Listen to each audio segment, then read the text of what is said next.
Om Jnana-timirandhasya Jnananjana-shalakaya Chakshurunmilitam Yena Tasmai Shri Gurave Namaha. People will always speak of your infamy, and for a respectable person, dishonor is worse than death. Purport. Both as friend and philosopher to Arjuna, Lord Krsna now gives his final judgment regarding Arjuna's refusal to fight. The Lord says, Arjuna, if you leave the battlefield before the battle even begins, people will call you a coward. And if you think that people may call you bad names, but that you will save your life by fleeing the battlefield, then my advice is that you'd do better to die in the battle. For a respectable man like you, ill fame is worse than death. So, you should not flee for fear of your life, better to die in the battle. That will save you from the ill fame of misusing my friendship and from losing your prestige in society. Unquote. So the final judgment of the Lord was for Arjuna to die in the battle and not withdraw. In Bhagavad-gita, Lord Krsna convinces Arjuna, the reluctant Arjuna, to fight. But that is not that Krishna convinces Arjuna to fight is not the reason that Bhagavad-gita is studied and worshipped up to the present day. It is the transcendental knowledge that Krishna gives Arjuna which makes the Gita of lasting importance. The present instruction of Krishna to Arjuna is not divyamanam upadesham. It's not transcendental instruction. Krishna says to Arjuna that akirti maranat ativichyate, which means that more than death is infamy. More than in the sense, more than death is infamy. That's literal. In other words, worse than death. But Krishna has already explained that actually, na jayate mriyate va kada chinnayang bhutva bhavitavana bhuyaha ajo nityang shashvata yang purana na hanyate hanyamane sharire. For the soul, there is never birth nor death. He doesn't come into being, never ceases to exist. And the soul is unborn, old, eternal, and is not killed if the body is killed. On the basis of this understanding, Lord Krishna delivers transcendental instruction to Arjuna throughout the Bhagavad-gita. Later in Bhagavad-gita we'll find Lord Krishna describing the self-realized person as nityam cha samachittatvam. He's always established in equanimity. And tatamara pamanayoho, he sees honor and dishonor as the same. These are symptoms of persons situated on the transcendental platform. They're not concerned with worldly honor or dishonor. But in this verse, Lord Krishna is inciting Arjuna to fight by saying that sambhavitasya cha kirtyat maranad atiridchate. For a person like you who is respected as a fearless fighter, that's the implication, it's not directly stated. Dishonor is worse than death. So, what's going on? Is Krishna saying one thing and then saying something else? Actually, yes. So, why is Krishna contradicting himself? This has to be understood very carefully. In the verse that we're reading today, Krishna is giving an instruction which is not untrue, but it is a relative truth. that for a person who has been honored, dishonor is worse than death. Just like there is one gentleman we know who was formerly a very prominent person in his hometown, a very well-to-do man who was known throughout the city and respected by everyone.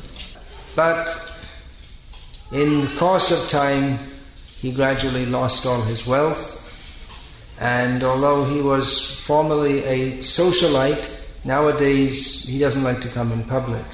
He feels ashamed to come in public because people don't respect him as they used to. When they look at him, they say, "Oh, that's the person. Remember he used to be rich? Oh, he lost everything." So he's old and he just sits at home, depressed, waiting to die. He still has more money than most people in the city, but not that much and not nearly as much as he used to have. And for most people, they would be happy to have as much money as he presently has. And most people, they don't care if they go in public and people look at them and they see that, well, this person's not very rich and not very prominent, because they're used to that. They've been like that all their lives. But this person is not on the transcendental platform described by Lord Krishna in Bhagavad-gita. Now, there is an example in Srimad Bhagavatam of someone who was very rich and lost everything and was dishonored by everybody. That is actually his name is not given, it's just known as the Avanti Brahmana, who was a Brahmin by caste, he was doing trade and he was very cunning and he cheated people and he became very rich. But he was very mean and mistreated people, including his own family members. So he was rich and proud and disliked by everybody, including his own family members. As fate would have it, in his case also, he lost all his wealth. And not surprisingly, everybody took advantage of his diminished stature to profusely insult him. But despite being such a nasty person throughout his life, somewhere in his being, there, from a previous time, there was some trace of Bhagavad-bhakti, or Krishna consciousness. So in that situation, which would be devastating for most people, he actually attained Krishna consciousness. And even though he was rejected by everybody, he remained happy. And he was really very badly mistreated. Just like, for instance, he would, with great difficulty, gather a little food to eat. Then when he would sit down to eat it, someone might come and urinate in the plate. But he recognized that I am getting the fruit of my sinful activities. And he remained fixed in service to Mukunda. Etan asthaya paratmanishtam adhyasitam purvatamay mahadhi aham tarishyami duranta param tamo mukundangri nashebeyaiva. This is the famous prayer which Chaitanya Mahaprabhu recited after taking sannyas. It's a prayer of the Avanti Brahmana, that he vowed to remain fixed in the service of the Supreme Lord, Mukunda, who is the giver of liberation. The path by which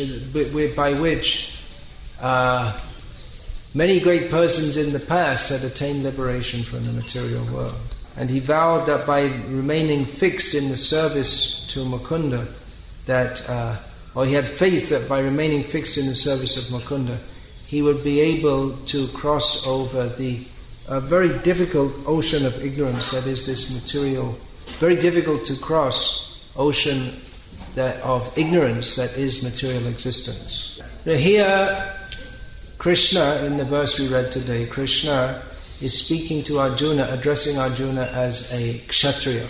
Kshatriyas are required in society. That there are no Kshatriyas in modern life is evident by the preponderance of thieves and no one is safe because anyone can attack anyone at any time. Prajaste bhakshyeshanti mlecha rajanya rupina.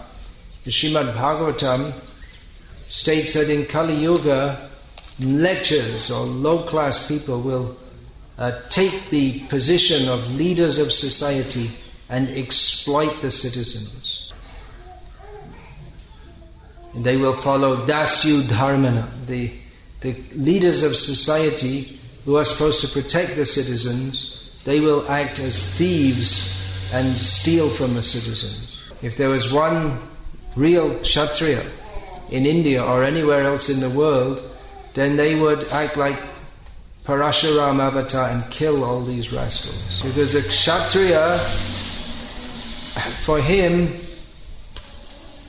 protecting the citizens is more important than protecting his own life. But for modern leaders, their whole life is exploiting the citizens. It's just absolutely opposite. This is the dharma to be followed for everyone. Dharma, whether one is Brahman, Kshatriya, Vaishya or Shudra, dharma is more important than life. One should follow one's dharma, even considering it more important than even one's life. And practically the Kshatriyas, they risk their life for the sake of dharma. That's why a Kshatriya, for him, as Lord Krishna will explain, Atova prapshasi swargang jitva va bhokshase mahim, that if you are killed, you'll go to Swarga Loka, and if you are not killed, if you kill others, then you will rule over the earth. So for a Kshatriya, there's no question of running away from the battlefield. He is greatly honored and praised in human society as the protector of the people. But that praise comes because he is ready to give his life to protect them. So it doesn't come cheaply. Modern leaders, they expect praise and honor, but what for? They don't do anything to help the people. So it's necessary for a Kshatriya, it's required to inspire him to follow his dharma, to give him such respect. And it's also required that if a Kshatriya doesn't follow his dharma and flees on the battlefield, that he should be greatly dishonored, because without such inspiration on one side and fear of being disrespected on the other, who's going to risk their life? Of course, Arjuna was aware when he told Govinda, Nayotsya iti Govindam. When he told Govinda, I will not fight, he was well aware that his deciding not to fight would cause everyone, both his enemies and his allies, or both the Kauravas and the Pandavas, to criticize him bitterly, or to scoff at him. But Arjuna was ready to accept that because he thought that anyway the fighting is wrong, so he shouldn't do it. But another consideration is that even if one is prepared to accept akirti or infamy on one's own behalf, well then the fact that someone is prepared to run away from the battlefield, that will reflect badly not only on them, but also on their compatriots, on their forefathers. So that's another point to consider, that, well, for your own sake you might be ready to accept infamy, but not only will you be blamed, but everyone that you're associated with, that infamy will also, some effect of that will also be blamed onto them. So this is a very powerful argument of Lord Krishna, that if you don't fight, then you'll be defamed. However, as already stated, Lord Krishna later in the Bhagavad-gita seems to be speaking in a completely different vein. Nityang cha samachittavam, describing the self-realized person who is always samachitta, he's always situated in equanimity. He's not affected by sukh or dukh, happiness or distress, labha, alabha, gain or loss, jaya, ajaya, victory or defeat, or mana, apamana, by praise or dishonor. So how did Krishna come from speaking about one who is dishonored, it's worse than death, to speaking about the person of absolutely fixed consciousness? And why is it that Arjuna, after hearing Krishna's instructions and accepting them, anyway agreed to fight? If honor and dishonor are the same, then Krishna's argument here that dishonor is worse than death is nullified. Why didn't Arjuna just walk away from the battlefield and everyone's going boo, and he says, I don't care, say what you like. But fighting is not something you can do in a very neutral frame of mind. To point your arrow at someone's head and let it go and then watch it enter their head and watch them die and feel elated doesn't sound like the work of a transcendentalist. To see friend and foe as the same, you can't do that if you're fighting. You have to have a strong spirit that I want to kill the enemy and protect my friends. Arjuna might not have been concerned with personal honor or dishonor, but why did he fight? Which means to be in a very biased consciousness. Whenever a great general of the Kurus was killed, they went down one after another. Well, Bhishma, of course, he wasn't killed, but he fell, and then Drona fell and he died. And one after another they went down, and then the Pandavas, they would all, including Arjuna, would all celebrate by rattling, shaking their swords and crying out loud and blowing their conch shells. Who was after Drona? Karna, wasn't it? And then Shalva. And after that it was Ashvatthama, and it was all over. There's only Ashvatthama left. And so Arjuna appeared to be just like everyone else on the battlefield, highly partisan. And what was the point of speaking the whole Bhagavad-gita? To get Arjuna to fight. But I was just saying that that's not the real point. That is the point, that's the immediate point, but the lasting value is that Krishna imparted transcendental instruction.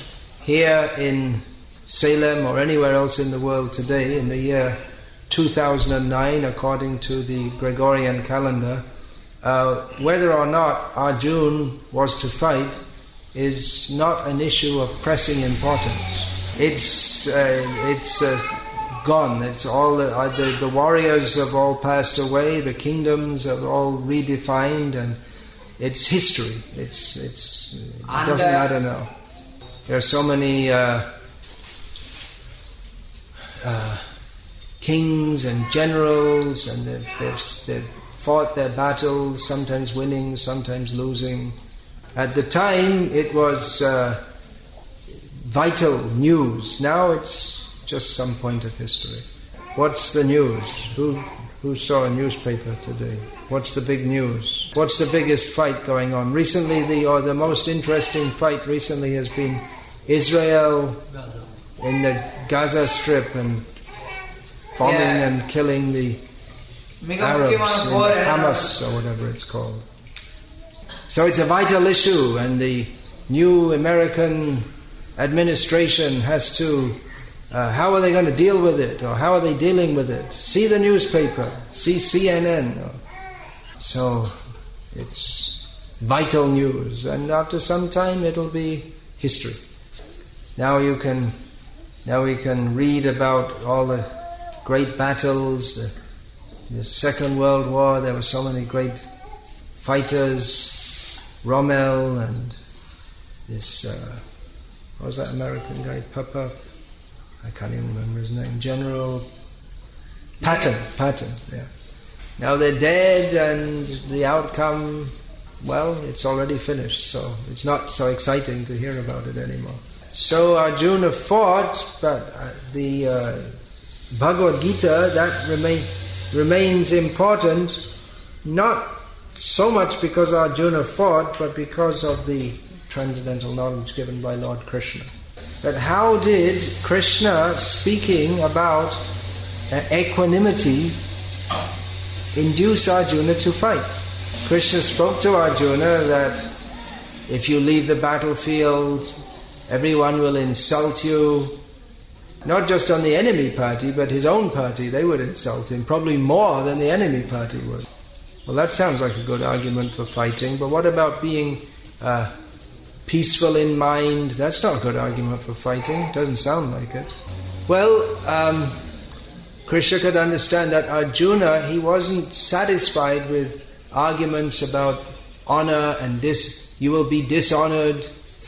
Arjuna was actually thinking on a higher platform. Arjuna was intensely concerned with what is right and what is wrong. He only wanted to do that which is right. But in that situation it was very difficult to ascertain what is correct. The arguments that Arjuna put for fighting were very powerful. And the arguments that Krishna gave for fighting were also very powerful. And if Vedic pundits were to discuss the pros and cons of fighting discussing on the basis of dharma, only of ordinary dharma, then up to the present day they couldn't come to any conclusion. Someone, after considering all the points, would say yes, to fight is correct. And someone else who is equally learned, they would say no, fighting is not correct. And there's no way to resolve this.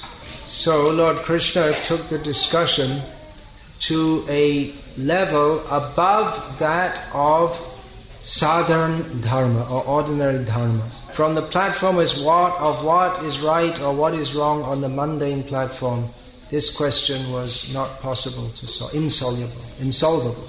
Because even though dharma or the laws of universal order, they are a much higher principle than personal likes or dislikes, still it is on the mundane platform. And above that is the transcendental platform. That's why certain persons are highly respected in the society of people who follow dharma. Those persons, very few persons, who don't follow the rules of dharma are very highly respected. Some of them. There are two kinds of people who don't follow dharma, ordinary dharma. One is persons who are they don't follow because they're sinful, and such persons are despicable. At least they are criticizable.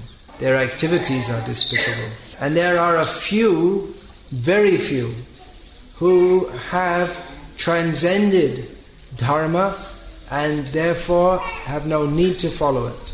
So among the society of dharmic people, or in dharmic civilization, dharmic people will respect the rare avadhuts or persons. They're sadhus, but they don't follow even rules of sadhus. I said there are two classes of people who don't follow dharma. Actually there's a third one, and that's crazy people.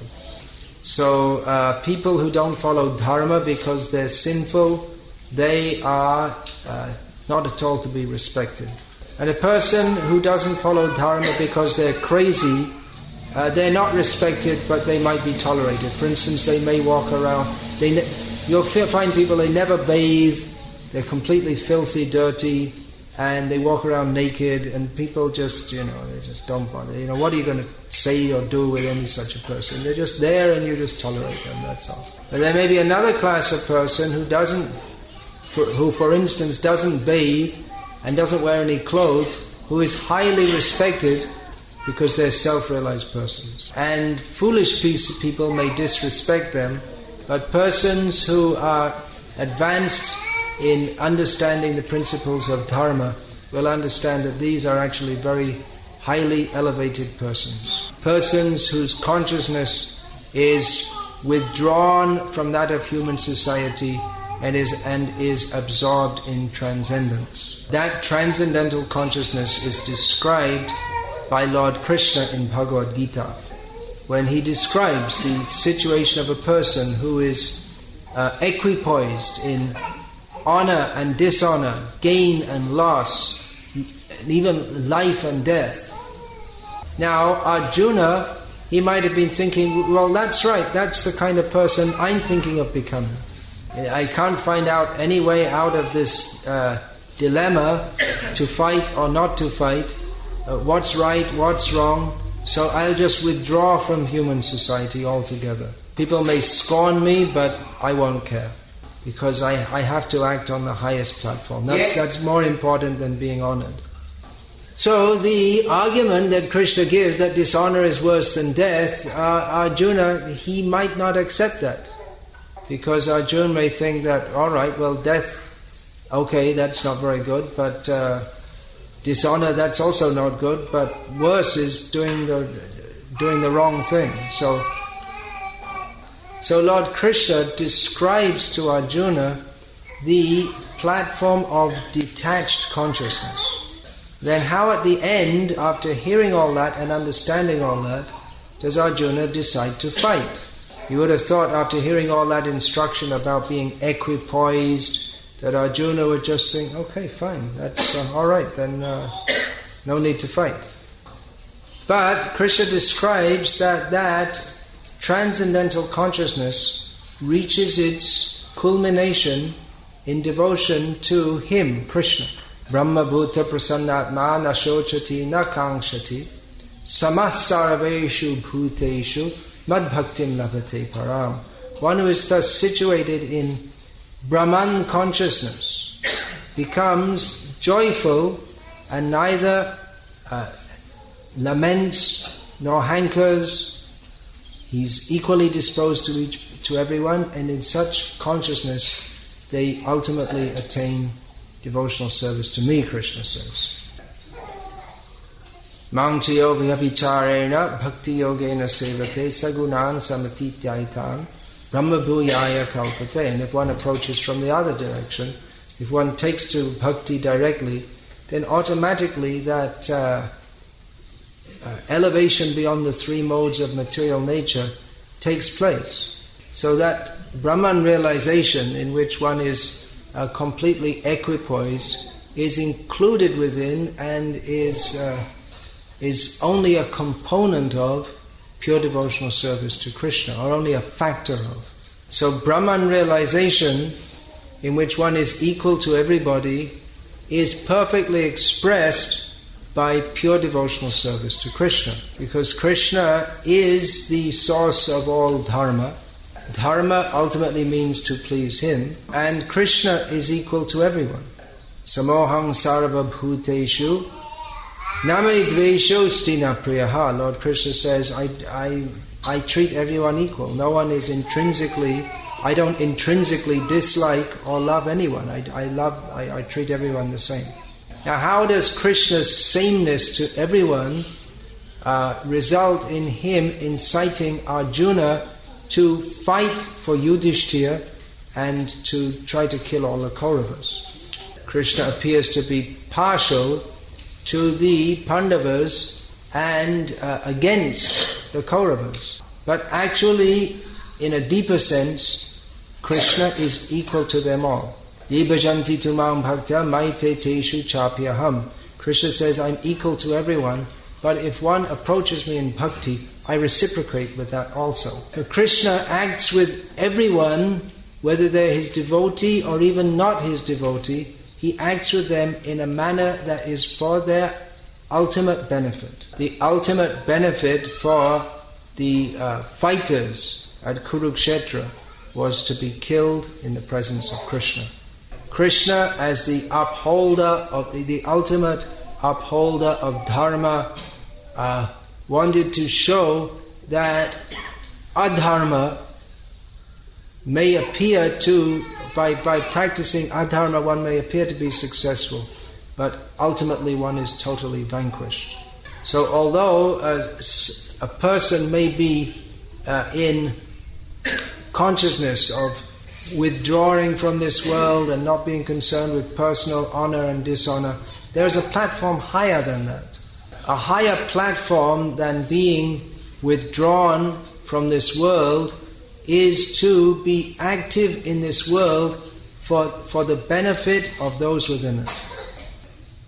And that is only possible to truly affect from a platform above the people of this world. They're the persons who are concerned with friendship and enmity.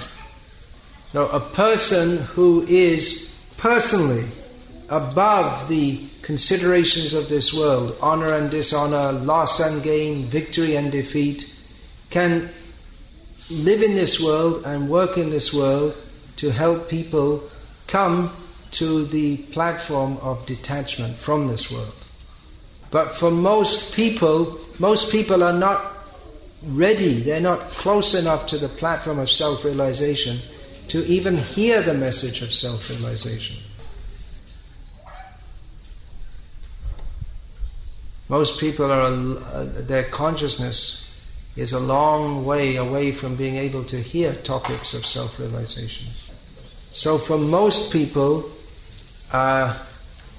they need to be instructed in worldly dharma so that they can gradually become purified, and maybe after some lifetimes they'll have the opportunity, then their consciousness will come to the platform of being able to hear the message of self-realization. So a person, even though he's self-realized, may act as if he's acting on the platform of dharma, when actually he's on a much higher platform. But he acts within society, he remains within human society, acting in an ideal manner, showing an example for others. In Bhagavad-gita, Lord Krishna gives the example of Janak Maharaj as an example of an ideal transcendentalist who was acting he was a transcendentalist, fully self-realized, who acted as an ideal karma yogi. So the highest platform of self-realization, far beyond that of being attached to anything or detached from anything in material life, is to be attached to pleasing Krishna.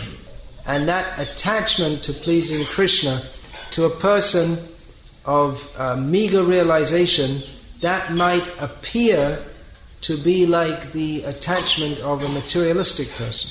There's a common misunderstanding that bhakti is only a stepping stone to jnana, because in material life one is attached to this material world, and in bhakti one is attached to God, and on the platform of jnana it is proposed one is detached from everything. So certain persons say that, well, it's good to take up bhakti because at least you're not attached to all the gross things of the world, you become attached to God, and then by doing so you can gradually become detached from God also, and then you become fully detached and you become self-realized. But actually they got it round the wrong way. That one should become detached from material things. Being attached to material things is like being in a minus position, and being detached from all material things is a neutral or zero position. And being attached to Krishna is the plus or positive situation.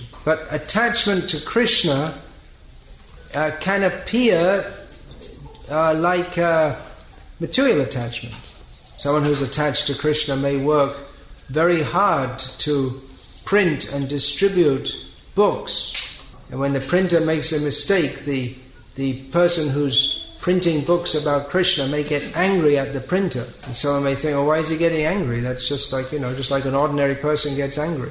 But that anger is because the devotee wants to benefit the people by distributing knowledge of Krishna in the form of books. And if the printer messes it up, then this vital service to Krishna is impeded. Hanuman's anger expressed as setting fire to Lanka is far more worshipable than a yogi who sits in the middle of 5 fires practicing tolerating them all. And similarly, Arjuna's decision to fight and kill the opponents on the transcendental enacted from the transcendental platform of surrender to Krishna, this is far better than his being so-called detached and leaving the battle. By fighting intensely and killing thousands and lakhs of enemy soldiers, Arjuna exhibited the perfection of nityam cha samachittatvam, always situated in equanimity, samasarveshu bhuteshu, being equal to everyone. There are 2 ways of being equal to everyone. One is ignoring them, that is not laudable. The other way is by acting with everybody for their benefit. Different people are in different situations, so acting for different people's benefit means to treat them in different ways. So it may appear that the devotee is not equal to everyone because he behaves with people differently. But he acts with equal consciousness toward everyone because he acts for the ultimate benefit of everyone. So this is how Arjuna practiced self-realization on the battlefield. He was not considered with personal honor. He was not considering personal honor or dishonor. But as Srila Prabhupada in the purport, he's paraphrasing Krishna's implied message to Arjuna, that this dishonor is not just on your own personal behalf, or on your own personal account, but as you are known as being my friend, Arjuna, if you run away, then you will be blamed of misusing my friendship. By failing to act as a devotee should in this situation, you will, in the eyes of common people, lessen the stature of bhakti and of devotees in general.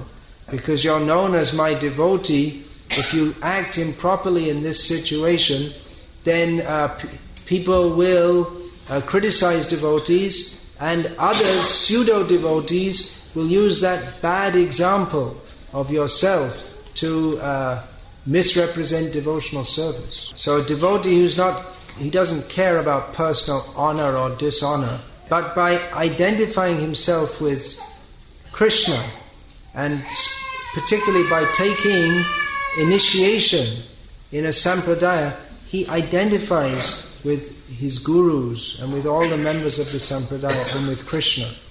And he becomes intensely concerned to act in a manner that will uphold the prestige of his gurus and his godbrothers. Not mundane prestige, because mundane prestige is a long way from the transcendentally situated persons. But the prestige of the great devotees is their unfailing determination to act in all circumstance for the pleasure of Krishna. Even if the whole world criticizes a devotee, he will not fail to act for the pleasure of Krishna. And it is the duty of every devotee to uphold that standard so that people can see what is the honor of a Vaishnava. So Arjuna was far beyond the platform of considering his own personal honor and dishonor just like some mundane kshatriya, which is also actually a high position compared to the mundane kshatriya is also a much higher position than most people today who are just like cats and dogs. And Arjuna's position is far above that, even of the yogi who withdraws from this world being detached from it. Arjuna's fighting, his apparent enmity toward the Kauravas and partiality toward the Pandavas and the forces, that is a symptom of his complete surrender to Krishna and detachment from any other principle than that of surrender to Krishna. So it's only with this understanding that one can understand Bhagavad-gita at all. And it's why most people, they don't understand Bhagavad-gita. Because unless Bhagavad-gita is explained by a devotee who has understood these principles, then people get lost, thinking that the platform of mere detachment is the ultimate level. Spiritual life means detachment from everything material and intense attachment to Krishna, as exemplified by Arjuna. Nevertheless, this instruction which we've read today is relevant. It's not totally irrelevant. Although pure devotional service is far above the platform of dharma, of ordinary worldly dharma, worldly dharma is not to be rejected, because most people require to act on that platform. And until a devotee is fully situated in transcendence, he should also continue to act on the platform of dharma. So every instruction of Krishna in Bhagavad-gita is for the ultimate benefit of human society. But how to understand the ultimate principle and apply all these instructions practically in life, for that we have to be guided by devotees. Is there any question about this, please? No question. All right, so Hare Krishna, Krishna Krishna, Hare Hare, Hare Rama, Rama Rama.